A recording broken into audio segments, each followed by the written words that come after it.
Alright, yes, good evening. Ayan si Boss Manu nyo. Ayan, katatapos lang gumawa niyan. So, balit, tinapos natin yung plus 8 na ginawa natin na 63. So, ito naman 200cc. Stock stroke to. KSM ping block ang gagamitin natin dyan. And then, yung kanyang head is JBT 2023. Iyo. So, naka-version 3 na yan. Ready na. Ayan, so, balit tatapusin na rin natin tong gabi para kinabukasan ma-break ko na. Yan. So bali naka-remap na to no, yung ECU nito, pero hindi ko nire-recommend na magpagawa sa akin ng naka-remap na. Ito pansamantala lang kasing gagamitin pero mag-ECU din na RC Mini X. Yan. Tama ba? Tama. Tama. Alright. So bali babaklasin lang niya yan. Same process pa din kung paano natin binabaklas yung mga basic set. Ganito lang din to. Kaibahan lang, papalitan tayo ng head saka block. Yun o, yan, ito na yung ating block. So ito, ready to install na. I-profile na natin yung piston nya. Ayan. Kasi blank to, yung TSMP. Bali, pine-prepare lang ni Boss Manu yung base nung pagsasalpa ka ng block. Nililinis lang. Yung diretso kabit na rin to. Then kakalasin niya yung head. Ililipat natin yung mga rocker arm, mga valve seat, valve spring seat, yung retainer, yung valve cutter. Tama? Tama! Tama? Tamang-tama! Yun. So bali, diretso na natin to. Salpak na natin to. Then ito yung head na gagamitin natin dyan. JBT. Yan, so bali, iaayos lang natin yan.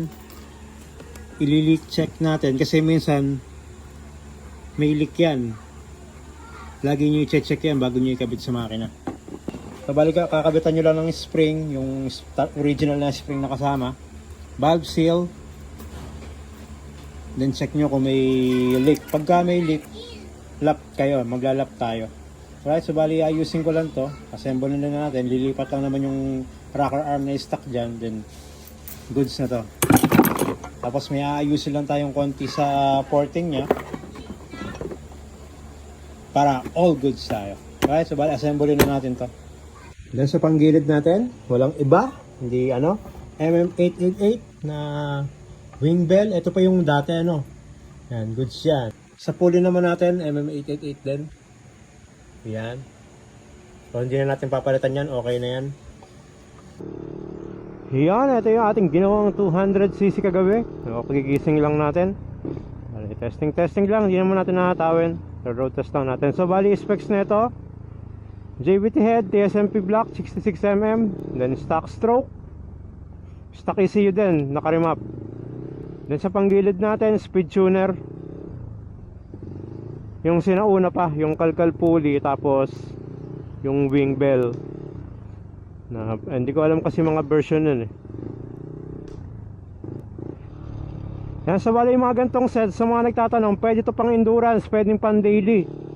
Then kung skilled rider ka, mas may chance kang pumwesto sa mga endurance.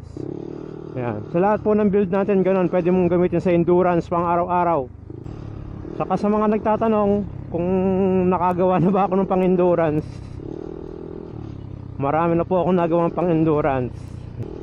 Then lahat po, halos lahat, hindi pala lahat, minimum top 10, may mga nagta-top 3 pa nga.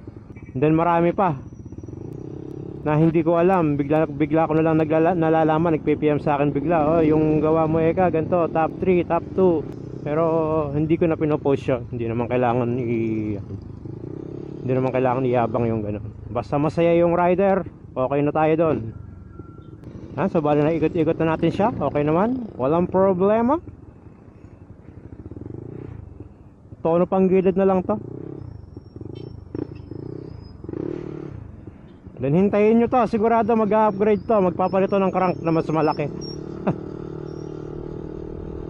Mag-ano to, yung ano ba tawag dito, magpa plus 4 to sigurado. Tapos mag-i-ECU na to pagka nagka-budget. Yan. Pero syempre mas suggest ko, kaysa dumaan pa kayo sa mga gantong set tapos mabibitin din kayo kalaunan, mas maganda ipunin nyo nila yung pera nyo, ibagsak nyo na lang isang full set kagad. Pero talagang walang budget at gusto lang ng mga endurance, mga konting digma, pwede na to. Basic set nga lang, pwede ng pang endurance yun eh. Pero syempre kung medyo kaskasero ka, medyo gago ka, lakihan mo yung set. Yun, so hanggang dito lang ang ating video. So sa mga gusto ng ganitong set, PM lang tayo sa Boy Tampal page. Then shoutout na rin kay MotoX Racing. Yan, dyan tayo kumukuha ng pyesa. Pwede rin kayong kumuha ng pyesa doon. Kung walang budget, pwedeng utangin via home credit. Isang ID lang, isang up, down, left, right. Select, then start yung hulog. Yan! Ek na luma.